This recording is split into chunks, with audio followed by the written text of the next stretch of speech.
It's your boy King Jacquel Martin. We're back with another episode of Whispering to Your Soul. So I got something amazing, something special, something that y'all won't even believe who came onto the show. I am here with an Olympian, a world champion. I am here with the one, the only, Miss Miki Barber. What's going on, Miss Miki? How are you, my love? Hey, glad to be here. Thank you for having me. Of course. So just tell us a little bit about you.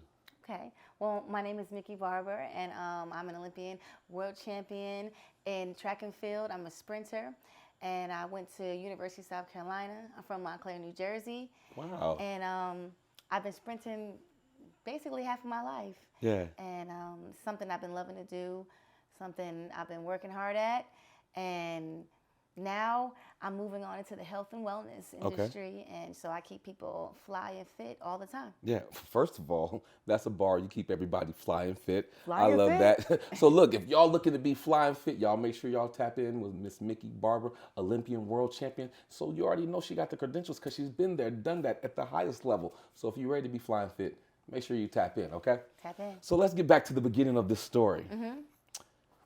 How did you fall in love with track? I fell in love with track. I started running track my freshman year in high school, and I was just looking for something to do after school, little extracurricular activities. And me and my sister, we just kept trying to do different things. And first day on the track, I ran the 400 and a 4x4, and they were like, "You're doing really good." And they told me a time I ran. I was like, I didn't even know what it was. Right. And then I just liked the feeling of it. I loved it. I loved the competition, and I love that I was in charge of myself, you know. So I started that freshman year, and then I just stuck with it. First of all, that's amazing. I used to run track, you know what I mean? I did a little something. I did high jump, long jump, triple jump. Did the 4x1. Couldn't get out the blocks, but I ran anchor, you know what I mean? So I wound up being number 4 in the state of Alaska for track and field. Yeah, my mom was in the military. Okay. And so she was stationed at Anchorage. She was at Fort Richardson. Come on. And so I went to Bartlett High School. I wound up going to 5 different high schools, but because of how the weather is in Alaska, all the sports start early. So my senior year, I missed out on football, basketball, and track was the only thing left.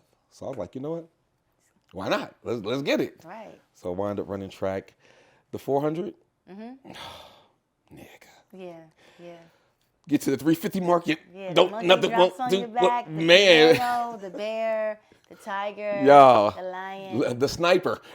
everything. You know what I mean? It comes for you. Yeah, it does. So, your sister. Tell us a little bit about your sister. Oh yes, I am one half of the Barber twins. Yeah. Me and my twin sister Lisa, we both started running track in high school, and we went to University of South Carolina together. By the end of our senior year, we were both number 1 and 2 in the nation, and the 100, 200, and the 400. So South Carolina was our top school. We were the fastest in the nation, so we were the number 1 recruits, and we chose South Carolina. We loved it. Coach Fry, he had like a fatherly figure effect on us, and our team was ranked. I think we were the number 1 recruited team, so I said, I want to go with them. So we want to be with the best, and we went with the best. Yeah. Big shout out to the Gamecocks. You feel me? Shout out to Coach Jackson, because I actually played semi-pro football in South Carolina. So big shout out to Coach Jackson. It's a lot of amazing people in South Carolina doing a lot of amazing things. I happened to be a soldier that was stationed at Fort Bragg. Fort Jackson.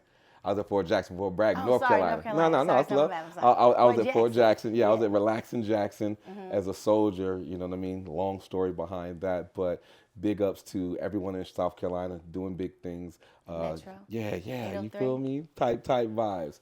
So, what do you want your legacy to be?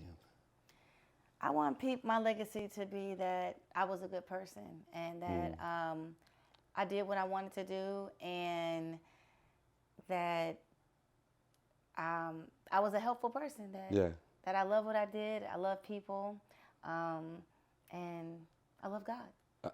Well, first of all, big shout out to God. You know, at the end of the day, I know I can't do nothing without him. I'm not trying to put religion on nobody else. Just for me, I love God. Number 1 in my life. I fall short. I have my flaws. But I still understand that I come from my Creator, you know what I mean? And I appreciate everything that he does for me. So, here's a question for you. not knowing what track was, and then making it to the success that you made it, the heights that you made it, being the number one athlete in the country. How did you handle that? Because I know that comes with a lot of different type of pressures. Yeah, it was a lot of pressure I put on myself, you know, because I hated losing, and I just felt like it was the end of the world every time if I lost a race. And I think a lot of athletes do that, and that's what a lot of people don't realize how much pressure we put on ourselves as athletes, because when you lose, it's gut wrenching, and it is that serious, because there's a lot of people that have a lot of expectations for you. So you feel like you let everybody down if you lose a race, or, you know, in any sport. And that's something that I always want to talk about, because there's times now people come up to me like, remember that race back in? And I'm like, no. They're like, I remember when I lost, but who am I going to tell that to? Because nobody cares or whatever. But it's that serious when you're in school, especially now when you have this big money behind you with NIL deals, and you're just a powerhouse. So I handled it well. My parents always kept us grounded, and they never really let us get big head or anything like that. And I always knew that it's not always about me like that. So I always try to stay humble. That's I know it could always a beautiful thing. End. Yeah. Big shout out to the family. You guys, mom and dad, you guys have done an amazing job with your babies. Both of your daughters are successful. They're doing amazing things. They're making impact. So what that means is you nurtured the fruit in order for it to grow to become everything that it is. So I want to show you your love, honor, and respect for the legacy that you created and that they're continuing. So that's super cool. Thanks, you know Mom what I mean? Dad. Right. High five to that. Okay, so here's something, because I like to listen really well. You talked about when we lose as athletes, because I felt the same way. Yeah. How do you bring yourself out of the sunken place when you hit those rough spots and an event might not go the way you thought it should go? How do you bring yourself out of those places? I've had a lot of those sunken places. I've had a lot of them, and every time it's different, but every time you kind of got to let it go. I don't really let it go, but you just got to keep it moving on, and I stay faithful. I just know that it's not. I know I get mad at myself. I'm so hard on myself. Yeah. But that just makes me want to work harder when I lose. Yeah. So it's like, I know I'm better than this. Yeah. So when I lose, I'm going in harder every time. Yeah. So until I'm done, I'm not done. Well, a wise person told me the difference between a good athlete and Olympian or a world champion is the training, is the consistency, is the work, is the work ethic, that you guys go beyond measures to put yourselves in places that you've never been before. So can you just tell me about what that process is like for you, like the work and the consistency and the discipline, like? Well, yeah, you have to be disciplined, and you have to have that. But you can't, it's not the difference between a good athlete and an Olympian, because everybody can be consistently training. Yeah. But you have to separate yourself from everybody else. And it is that one little thing maybe that you do, but it is your God-given talent also. Yes, so you have absolutely. You can train yourself to become an Olympian, but you're not really separated. It's this much of a margin of error you can make. Yeah. So you're right. You have to have discipline. You have to be consistent with it. I think you have to have an environment that's nurturing and loving for you also, because you can have all that, but if you're under a lot of stress, and if you're under so much stress, it's hard for your body to perform. So you want to be in the most least stressful situation you can be in. If you have that coach, if everyone is aligned in your circle, that's the best thing. Everybody knows everyone has a team. Yeah. Everyone, where's my team? Where's my team? Like, everybody has their team to make sure that they can execute what they want to do. And I think that's a lot of teams are missing with athletes. Yeah. That's what everyone's looking for. Like, where's my coach? I need this. I need the structure. Yeah. I need somebody behind me. I need somebody pumping me up. You kind of do need that. Yeah. That village is important. And I think you said something that was really key. You said about being in alignment, and if you're stressing, if you're frustrated, then it affects your performance. If you're not in alignment with yourself, if you're not in the right environment, how that can affect performances. So I think that's really dope, and I think that speaks volumes because a lot of times we don't pay attention to those little things. Yeah. We don't pay attention to the people we're hanging out with. We don't pay attention to the people that's on our team. We don't pay attention to how we're feeling or how we're allowing others to make us feel, and then we wonder why we can't perform at the level that we want to perform. Right. So sometimes, you have to leave an environment to put yourself in a different environment or around the right circle, you know what I mean, to find your tribe. Yeah. So in that process, how did you and your sister, find your tribe?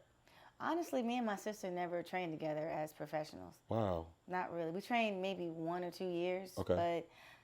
but we've never done that. And that was the hardest part, I think, for us. We were always trying to find our tribe, and we switching coaches, going here, going there, going there, going there. I don't really like switching coaches like that, but I had 6. So I think it's better if you can stay in one place, and the person has to get to know you. It takes basically 3 years to adjust to a new coach, they say. Right. That's what they say. Right. And I understand it, because that coach has to know you. They got to see your moves. You got to know them. You got to have chemistry together. Yeah. And that's the hardest part for me. It's not been easy. And that's the one thing I wish that I had, like someone I can just really confide in, and they know me, I know them. We don't have anything, and we can move smoothly like that. Yeah. But I don't think I really had that for a consistent amount of time. I think like a beautiful example of what you're talking about is Dion and his son, both of his sons, Shador and Shiloh, how he's coached them from kids, and he knows the in and outs. He knows their flaws. He knows how to push their buttons to make them go a little harder, to go a little distance. And he also understood you're not just a player in the game, but you have to be a player off the game. You know what I mean? You have to be able to carry yourself on and off the field. You know what I mean?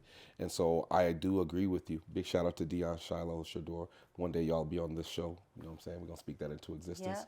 But I think that is a beautiful example that your family is showing the world against all odds. And that's something that I wanted to ask you, because we see the Sanders, from the outside perspective of doing things the right way. But just because you do things the right way doesn't mean the system that we live in is still not going to throw negativity your way. Oh, yeah. Right? Yeah. So my question to you is, in this transition of you and your sister climbing heights, different coaches, they say different levels, new levels, new devils. How did you handle just the different adversities you faced on becoming an Olympian and world champion, and being black and being a black woman as well, Yeah, well, honestly, I just kept working through it, honestly.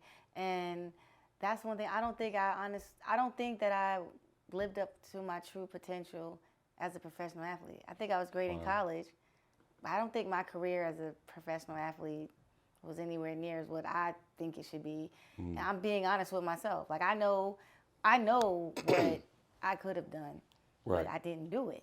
And, it could be injuries. It could be a lot of things that I just didn't get to perform to me at my best ability when I think I know that I could have ran faster than that. And I think that's what a lot of athletes now, because everyone's fast on that line.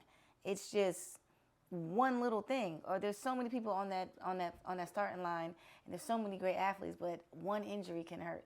And you just can't get that chance to really show what you really have. And that's why that's the hardest part for all of us. Yeah. And it's not even just, I don't even like saying athletes, but I'm going to say from an athlete's perspective. But that's the pressure you have. There's a lot of, now we got the Tokyo World Championships coming up next week. And there's so many people sitting home that should be on that team. But it's one little inch that stopped them, or they hurt a hamstring. Gabby Thomas, our top 200-meter world Olympic champion, out for the season. Yeah.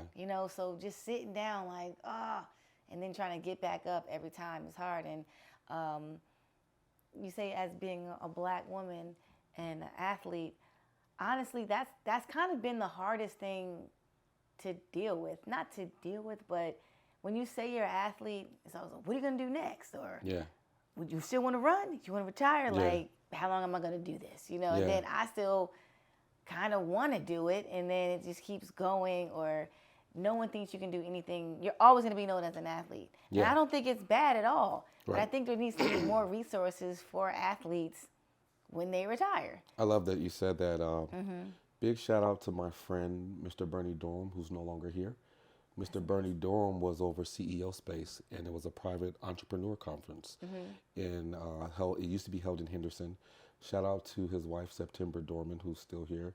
She's an amazing person, carrying on that legacy. Bernie was working with athletes because a lot of times when they retire, even though they try to give them a little bit of financial education, a lot of athletes run out of money really fast. You know what I mean? If they don't take care of their finances. So Bernie was coming up with a program to help athletes, be set up for retirement, be set up for that transition. Because let's say for a soldier getting out the military, well, now what? I'm not doing the routine. I'm not doing what I normally do. I'm not doing what I thought. Or when I played football in Germany. I played for the Saarbrücken Hurricanes and the Kaiserslautern Cougars. I wound up tearing my ACL the day the scout came. I blew my knee out. And I never made it to the level where you get this a military hospital is not the same as going to somewhere like UCLA or USC where the top doctors are. Military, my knee's still messed up to this day. Man. You know what I mean? And so I'm about to have a surgery on my knee coming up, working on that. What? Yeah, but it's okay. It's part of the process, right? Right. It's just, I find it really intriguing of how you have to keep going. Yeah. Keep creating, keep reinventing yourself. And that's why I think what LeBron is doing right now is so ridiculous that people really don't understand what it takes to be in that type of condition, to have that mindset, to say, I want to deal with the media, to say, I want to deal with this whole system of being an athlete and what can I do next? Because as you can see, you get comments from the media, shut up and dribble.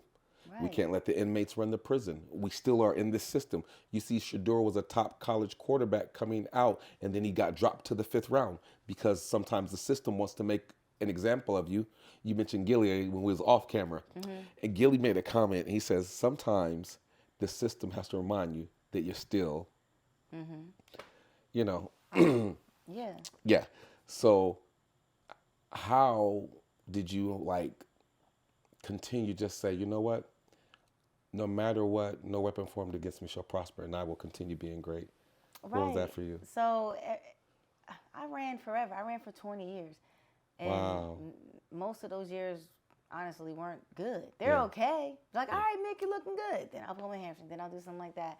But honestly, I never didn't want to do it. Yeah. I don't know why. That's kind of extreme. Like, all right, Mick. Yeah. But there's never a time when I went to that track and when I went to practice where I was like, today wasn't it. I mean, I always felt better. I felt like I was doing work. Yeah. Like, this is what I'm doing.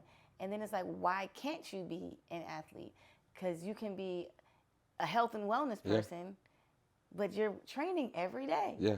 So why is it's just a different form of it? Yeah, but people don't look at it like that. They say, like, oh, take ice baths, take this, take that. We've been doing that since we were young, like in college. So you learn those different things and those routines when you're young, and that's what keeps you going. And then you can just transform into different things. But track, I never felt bad doing it. I never felt like it was a waste of time, because there's never been a time where somebody wasn't like, you just inspired me today. Like, how'd you just do that? Yeah. So I think I was a little optimistically delusional. I love saying that, because it's a lot. You do have to be focused. You do have to have like a one-track mind. Yeah. You can't really do too much. Yeah. And then when you focus on that, it takes all your time up. Speaking of that, I'm glad you said that. Do you feel like because of your dedication to track that you missed out on a lot of other parts of your life because you were so dedicated to track? Or was the sacrifice worth it? Because you can't get anywhere without making a sacrifice, for practice, for running, and all these other things. While everyone else is doing everything else, you're doing your passion, you're doing your love. Do you feel like you missed out on certain things, or do you feel like you had a healthy balance of both? I think I missed out on things, but I think I did a lot of things too. Yeah. So I wasn't always just track, but sometimes I'm like, Miki, you're doing too much. I was always doing too much. I'm always doing this. I'm always doing that. I'm always doing something else. And I do, we miss, you're just thinking about it all the time. That's the thing. People don't know, like, okay, I'm thinking about it's off season now, so what I'm doing and when the season starts and then what time I'm going to return. You're thinking about that all the time. You're thinking about the preparation. Yeah, yeah, getting right, getting ready. The next season or you're always thinking about training. Yeah. And that's the part I don't like. But that's the part I wanted to do. Yeah. So I do feel, I mean, a lot of things I've done though. Yeah. Because I could see if I just was in the house, but no, I've been doing a lot. Yeah, yeah. But there's certain things I wish I would have put more effort into, like just go completely another direction. Yeah. I didn't do that. Yeah. I'm always like dabbling my foot still in it. So, but no, I would say it was a kind of a healthy balance. Okay. But even that, you can't really be balanced because it's always, if you're that, it's always going to take precedence over something else. Okay, so on this journey, because you've been running for like 20 years. Yeah. When did you say, okay, I hate to let my baby go, but I'm not really letting you go. I'm just going to do it in a different way. What was that moment for you? When was it that moment of, okay, I'm going to retire and I'm going to do health and wellness, or I want to keep my foot in this lane and still be around the track, still be around everything that I love, but I just want to do it differently. What was that process like for you?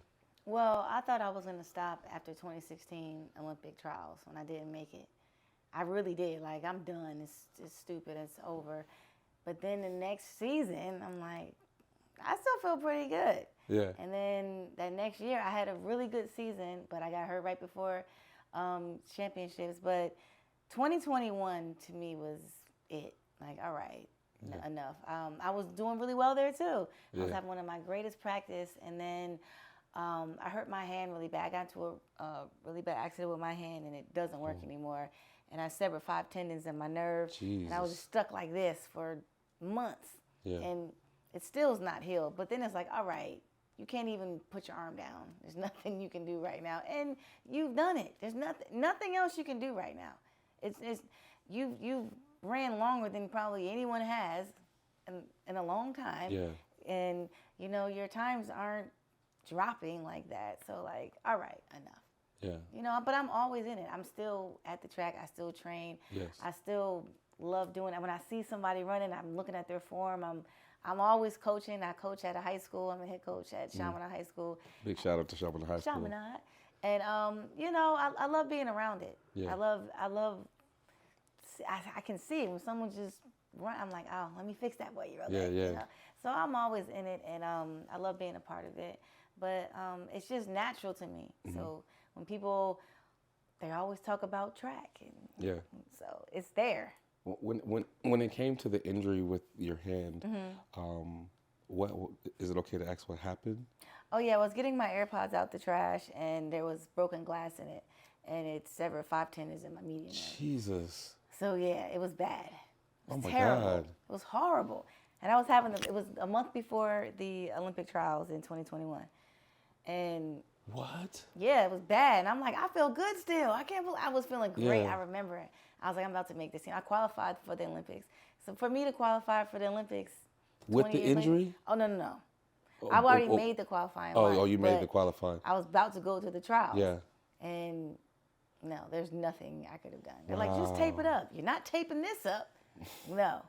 So I lost a lot of motion. I can't get into the start stance anyway right now. I can't do this. Right. On the ground. Right. No, it's not happening. Wow. So I use my fists to do. I can do stuff like that. Yeah. But it was just a transition and like enough. Yeah. And I still want to do like masters and stuff like that. But I'm around it all the time. I still see the same. I mean, I still like the routine. Willie Galt. Shout out to Willie Galt. Big shout out to Willie Galt. Huge fan. The legend. Yeah. I love. He's one of my mentors. So Willie Galt is still on the track every day at UCLA or somewhere. Wow. In the weight room. Wow. Every day. He still lives that lifestyle. And I've met him 20 years ago. And I was like, I want to be just like him. And I'm kind of like here. Yeah. I'm not living large like Willie Galt. Yeah. But I'm still living that active lifestyle. He still moves like a young person. And, he still is consistent. He still smiles every day. He still takes care of his body. Yeah. He still is optimistic about life. He still Today's his birthday. Happy birthday, Willie. So that's what it Happy is. birthday, Willie. Big happy birthday. Big shout out to big Mr. Willie. You feel me? Yes, Yeah. yes. So, I'm around a lot of people who are like-minded, and, I'm a very creative person, and I think me staying active, it helps me be creative still, and track is just a part of me. I can't deny it if I wanted to. Yeah. Well, I first of all, congratulations on all your success, you and your sister. Thank you. Representation is everything. And so all the hard work you've done, it's paved the way for so many young girls. Yeah. You know what I mean? I know sometimes, for me, we could be so busy doing the work that we don't even see how much we really accomplished. And we don't really sometimes see how many people that is impacted. Yeah. Because we're so busy in our own journey, in our own bubble. We're so close to the picture, we don't get to see how beautiful the picture is because we're so busy painting what's next to come. And then you have some young lady behind you that observes your body of work and is just like, oh my God, wow, that is so amazing. Yeah. You inspire me. I want to do, what was that moment for you where, you're so busy working and you're still creating like you are right now that someone just had to remind you, hey, did you see all of it that you've accomplished and all that you've done? And hey, thank you for just changing my life and inspiring me. What was that first time you heard that moment like? The first time? Or, just any, or one, a special one? I mean, even when coming in today, when you're like, Miki, the Olympian, when you greet me like that, that means a lot to me.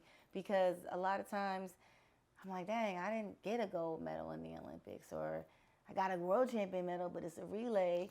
But a lot of times we kick ourselves, and it's like, you did a good job. Not too many people can do that. Yeah. And it's so many different times where I'll be speaking to anybody. It's like a little girl, like, I watched you run. My daddy showed me you. And, it's cool. Like, they're like, I want to be like you. And I was at a high school meeting. They're like, are you the Barber twins from South Carolina? I'm like, yeah. So, it's like that.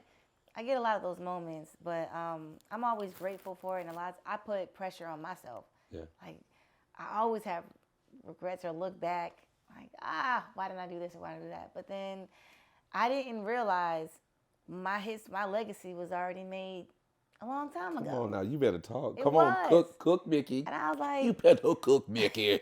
Why am I putting so much pressure on myself? Yeah. And a lot of people, they do. They're like, I got to keep going. I got to get it. I was talking to somebody, and they're talking about their legacy. And I'm like, her legacy's already made. It's there. Yeah. Whatever you do now is just icing on the cake, but you already did that when you won 10 years ago. Yeah. And they're going to look at you the same way 20 years or 30 years from now because you already did that. Yeah, you're walking. Well, everything that everyone does is a part of history, because there are no small parts in this movie of life. But what I will say is what you've accomplished is so freaking amazing, so awesome. Thank and the reason why you see me looking at you like this and smiling, one, because you're gorgeous. Thank you. But two, I'm going to let you in on a secret. My mother ran track. Oh, really? My mother had a whole bunch of medals in Germany, and she ran track. So for me to know what my mom did as an athlete and to be sitting here with a world champion, and for me to see what my mom went through as a black woman, to see another beautiful black woman do it at a whole nother level and continue to do it regardless of the system. Because we understand that the system be systeming, but regardless of that, you continued on. You didn't let it stop you. You had your moments where you got frustrated. Yeah. We all do. But the fact that Marvin said we fall down, we get back up, and you kept getting back up and you kept going, and it brought you all the way to becoming a world champion is phenomenal. And that just means that you were walking in your purpose. Right. So when did you know that, they say, in black churches, you got that oil on you, that this is just something that just God had for you and your sister. And my friend, shout out to Lavelle Bell. He says your gifts will make a way for you. And it's one thing to have talent. It's another thing to put the work ethic behind the talent. Yeah. Right? There's a lot of talented people, but it's a lot of people that shoulda, coulda, woulda, did, but didn't. Big shout out to Les Brown. Les Brown says the richest place in the world is the graveyard from all the unborn ideas, which, sometimes we're not consistent and we don't follow through with ourselves to become everything that we are. I just want to give you your flowers. I just want to give you your roses. I just want to tell you to hear your journey, to hear everything that you're overcoming, and the fact that you're not done yet. There's more work for you to do. That's just a cost. Track was a part of your life, but it's not your life. You know what I mean? It's a Costco sample of all the amazing things that you can do. Like Kobe played basketball, but all of a sudden he wrote a movie, Dear Basketball. You know what I mean? Yeah. And then he started a movement, being a girl dad. So there's so much more.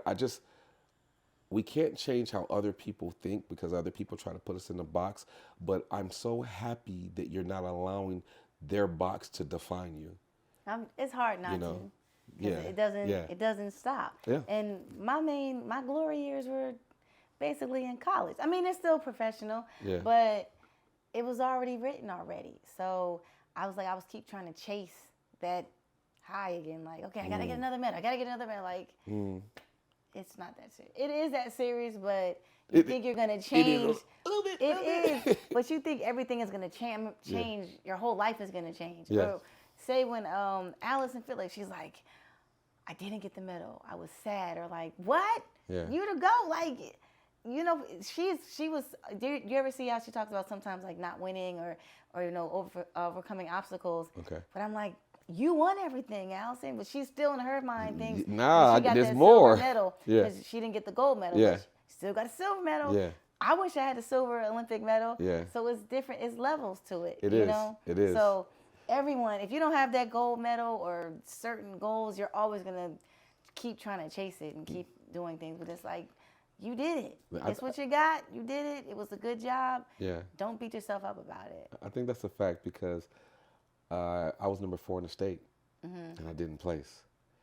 I was like, but he was like, it's your first year. And if you fail, because my coach wanted me to fail my senior year so I can come back to play football because I missed out on football. And I was an amazing football player. My mom was like, fail.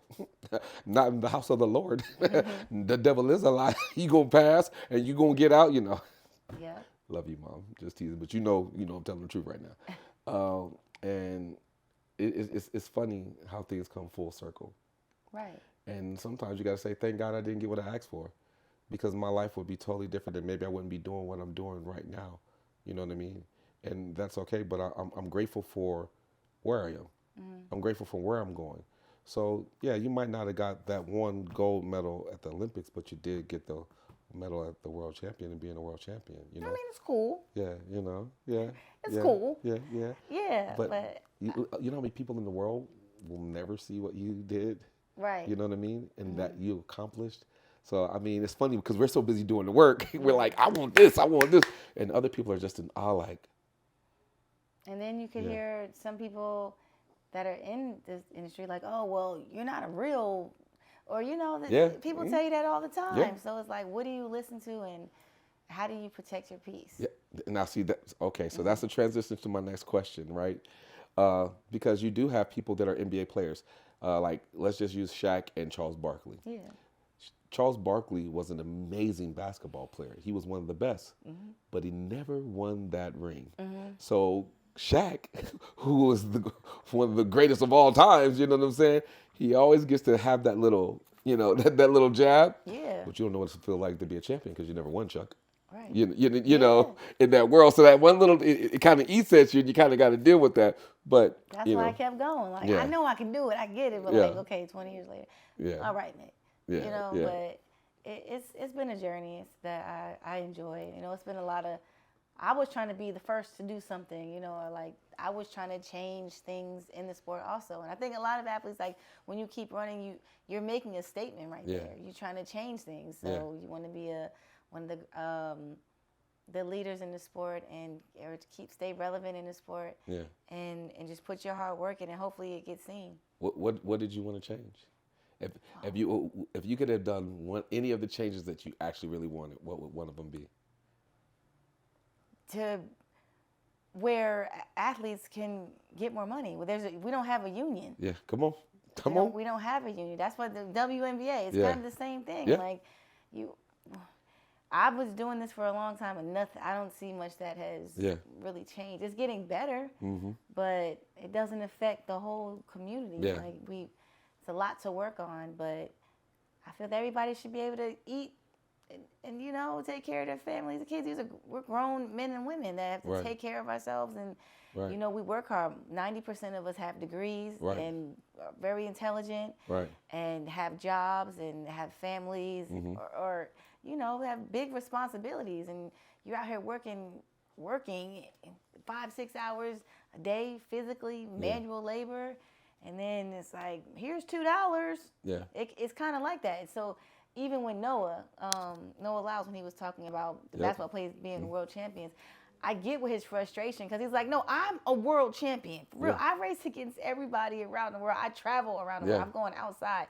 I'm going flying 8 hours. I think people took Noah's perspective of what he said the wrong way. It did, because it came off wrong. Yeah. It's kind of like, why did you say that? Yeah, but intention versus execution.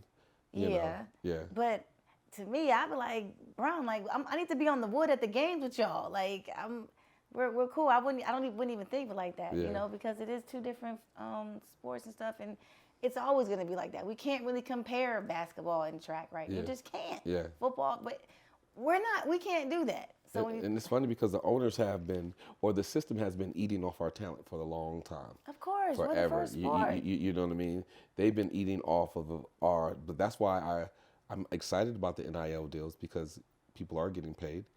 But see, people have to understand the price of that, right? Because that's fine. College athletes are getting paid. Attitudes change, perspectives change. Can you handle the responsibility of you know, becoming the breadwinner a lot faster? You know what I mean? Because now, all of a sudden, you get this NIL deal. You got family members quitting jobs and thinking they can just eat off of you. And, you know, like a lot of things change. When everybody knows how much money you make, you got millions behind your name. Yeah. You know, like you can see it. Yeah, I mean, even back to Shador, even with his, well, he's spoiled, he's entitled, he's this. But I think what the system is scared of most of all is now they're not dependent on the Shield because they did get a bag. I'm not dependent, and you don't get to make me a yes man anymore, because now I can move freely because I'm financially okay. Yeah. But when I don't have that, and I want to take care of my family, and I want to get out the hood, and I want to live a better lifestyle, yes sir, I'll go get that bag. You know what I mean, to do what I got to do. So. But that's prime. I mean, he's always gonna get that talk because he's prime time. Yeah, man. You know, come he on made now. beautiful sons. You can't. Come on now. You're doing too much. Yeah. Over here, you're a whole conglomerate. Yeah, man. You know, a when whole, you step a whole somewhere, movement. Yeah, everywhere you step, it's golden. Yeah. You change the whole ecosystems in places. And that's one thing I do. I don't think people understand the shift that he's doing when it comes to, like you said, making sure that athletes are getting their just due. You know, with prime equity and being paid off your likeness and image. Because think about it, you and your sister, as all the heights you guys have done and how they could use your name, likeness, image, and did you guys actually get paid the way you should have been paid? You know what I'm saying? For those opportunities. Absolutely. What? No. Right. No, but I'm saying with prime right. equity, now that you're getting, with the way he has set up prime equity is you're getting percentage off of your views, your followers, and everything else, your image, name, likeness. So I think that is kind of shifting and changing. But because I know when you were competing, it wasn't there for you. You know what I mean? Those opportunities wasn't like, absolutely not. But then we did have good opportunities also. So certain things, it was just a different time. And then our management, no. Yeah. I mean, even if I can't even compare now till then, but I think if things would have went the way I think they should have went, we could have retired. Like, all right, cool. Right. This is on a good note, and everything is cool. You know, so it is different time periods. You know, they're not going to have this like Sha'Carri just got a $20 million deal, supposedly from Nike. Right. That wasn't back then, but you can still get $2 million back. 15. It's still a lot of money. Right. You know. Yeah. So it's just I can't compare. But that time frame to this time frame. I hate doing it. But I know if we had NIL deals when we were in college, that's what people think you don't know. But like we all went through the same thing. It's just a different level It's just of different. money. Yeah, it's just different. And it's interesting because, you know, when you say world champion or Olympian, you're saying someone who's representing the whole country. I mean, yeah, You know, but then and they market off you guys. They eat off you guys. They market to the people that this person is representing America, and the Olympic rings and the commercials and the advertisement. That's big money.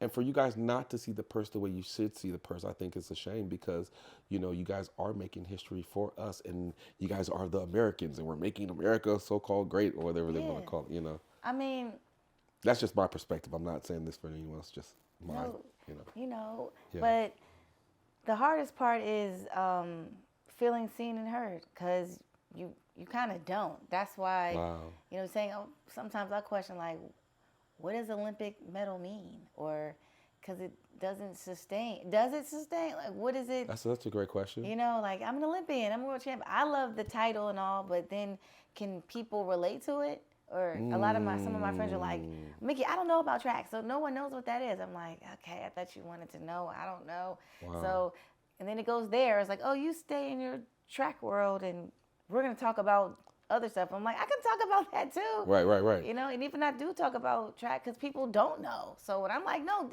you can live a good life running track. You can do that. Yeah. You know, you can do things. Yeah. But, you know, the general public does not know. Like, you don't know when you're overseas that we're in Rome, we're in these hotels, and you're getting autograph signs, and you come home with a lot of money from each meet. If you're over there, most, you know, it's a thing, you know. They don't know that. Yeah. That you're treated like a celebrity over there. Yeah. So when you come back home, we're like, oh, you just run your little track, like, right. You don't even know what I was doing over there. That's so good. That's so good. You don't know what I was doing over there. So no one really knows because it's international. Yeah. But you can be living a good lifestyle. That's why a lot of people don't stop running too. Yeah. I mean, I play sports overseas, so I understand when you have a great performance and the man with the envelope comes, hey, great job today. Here you go. You know what I mean? Mm-hmm. And I find it interesting because I feel as athletes we should be paid. You know, you should be, you know, be able to get what you're worth. If my jersey sales are this, or if my image is this, if I'm marketing, Alexa, be quiet. Tori, edit that part out. If my marketing is this, if my branding is this, if my face is on your commercials and all these different type of things, and you're making bread off of me, then I should be accommodated, rightfully so. You know what I mean? I think that's important. But a lot of times, they're not getting the big commercials and stuff. You don't know, actually. There's maybe one or two people getting the big commercials. They're getting paid. Yeah. But as track and field as a whole, still a big gap in between it. Yeah. But then, you know, I was good, you know, but there's a cool level. There's different levels. I was in like the medium part. Mm-hmm. I'm cool, but then there's the other part. Yeah. Then there's the lower, because some people never got a contract. Yeah. They've never seen good money in track field. Never. They're like, oh, I got some gear or something, or maybe a couple $1,000, but some people never see that. So it's different levels to it. And when you're in it, you're in it. And when you love it, you stay in it. Because a lot of people, Usain Bolt didn't have to retire when he retired. Yeah. But he did. Right. I mean, he didn't have to stay in it. He could have been retired like in 2004 or 8. But he stayed till 2016. Like, he stayed forever, but because it's a lifestyle and it's cool. Yeah. He's going to keep coming. He's still doing his thing. He's still on podcasts. He's going to be him forever. Justin Gatlin, all of them. You're in it. You love it. You want to come back. My friend LaBelle, so he had shout out to LaBelle Bell. He does Noah's Ark Publishing, and he was helping Jackie Joyner Kersey with her book. Mm-hmm. We went out to her facility. We got to meet and greet. We got to talk with her and kick with her, and she's still coaching. She's still giving back. She's still educating people. She's still doing all that. So that would be a dope connection and plug. You know, that's my girl. Yeah. I love Jackie. To follow what Jackie did and how she's still doing it right now is a dope blueprint. You know, Jackie Joyner Kersey came to our University of South Carolina banquet a long time ago. Like, I wanted to be Jackie Joyner Kersey. And then there's another Joetta Clark Diggs. Yeah. She's also a great fellow New Jersey Olympian, but she's been running forever also. Yeah. But she's on the Jackie. They still do that. They still get back to the community. They still, exactly. They still are doing everything that they were doing 40 years ago. Yeah. They're still at it. Yeah. That's why I was like, it's longevity. And you can just keep that same movement. So I was like, I never wanted to really get out of it, get out of the sport, but I wanted to live a nice, comfortable life while in it. While living and staying in it. Because I see them do it. I see Jackie. Yeah. Jackie, she does her thing. And I was like, wow, I want to be just like her. And I'm in the area, you know? And I just want to, you don't have to just stop and turn it off like that. You can just do other things on the outside. That you can Reinvent do. it. That's all. Yeah. Just do it from a different perspective. So I have 2 questions left for you. What's a misconception about you? The misconceptions about me. I hear a lot of different ones. Some people, they might think I'm prissy or vain or ghetto. It goes in bougie. It goes all different ways. Yeah. Like, that's not me. That's not me. That's not me. Yeah. Or they might think I'm conceited, that I don't work hard, that You don't become world champion if you're not working hard. That's crazy. still they don't Yeah. think that I've been Yeah. in camps. They're like, wait a minute. I'm like, yeah, I'm out here getting it just like you. Why do you Yeah. think I wouldn't do it? Right. Yeah, I put my lipstick on. Yeah, my hair's done. Yeah. Yes. Talk I that didn't- talk, queen. I Talk your didn't- talk, yeah, queen. when you look good, you feel good. Like D, I Yeah. like prime time. I said that back in college. That was my quote. Yeah. Like, when you look good, you feel good. Yeah. They'll always ask about why do you wear it? Because I had my nails and the hairs done back in college. And I'm like, no, it's a part of my uniform. I'm Yeah. not trying to be conceited or like I need makeup, but like just how you get ready for work. So I'm getting ready for it. I'm not going out looking crazy. Hey, you are your brand everywhere you go. Right. Yeah, So you yeah. gotta. We set the bar 20 years ago, just like Flojo did for me. Yeah. 20 years before that. Yeah. But Coach Fry, we made a statement when we went out, and so that I don't know if that's a misconception, but like a lot of things people don't know about me. They just think that that I'm just track. And they're like, wait, I know how to cook. I do a lot of things. I love to cook. I love art. I work on production sets. I'm a second AD on different sets. So I've learned the behind the scenes on the production of how things work. So I'm a very curious person. I love trying new things, and I love trying new things. People think I just want to just run track all day. I really don't. It's cool, but like you don't have to make an analogy to track every time we're talking. Yeah. Like, let me put it in track terms so you can Like understand. as if you're not educated in other situations. Yeah, that's it. So all I can do is that. Or something. Because it's like, well, you can do. I'm like, yes, I do other things than run track, but it is a part of my life. So I know I'm known for that, but I think forever. So Miki, you gonna go to the Olympics this year? No. Someone just asked me that yesterday. So you sure you don't miss it? Like, I'm fine. Yeah. I don't know. I think nope, I'm done. Yeah. How long am I gonna keep running? Yeah. Because people still ask me. I'm like, no, I'm okay. Well, what you gonna do now? I'm good. So it's that every day. Mm-hmm. Okay. And my last question that I have for you, if you have any advice that you would want to tell a young lady or a young upcoming track star or a producer or anything that you do, what advice would you just give the future generation? I would tell the future generation to really know that you are enough and to be strong in the choices you make and make the right decisions. I didn't realize, because I always thought I wasn't doing enough. So I was grinding my gears. I was like, no, Miki, you all right. And I always thought like, dang, I didn't do enough. I never felt that I did enough. And then looking back, like, it wasn't that serious. Or like that race that you lost that day wasn't that serious. Or that whatever you didn't get, it's okay. Yeah. I always had so much pressure on myself. I'd be so mad.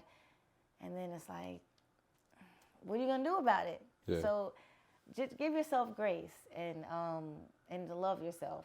I love that. Out here it's rough out here.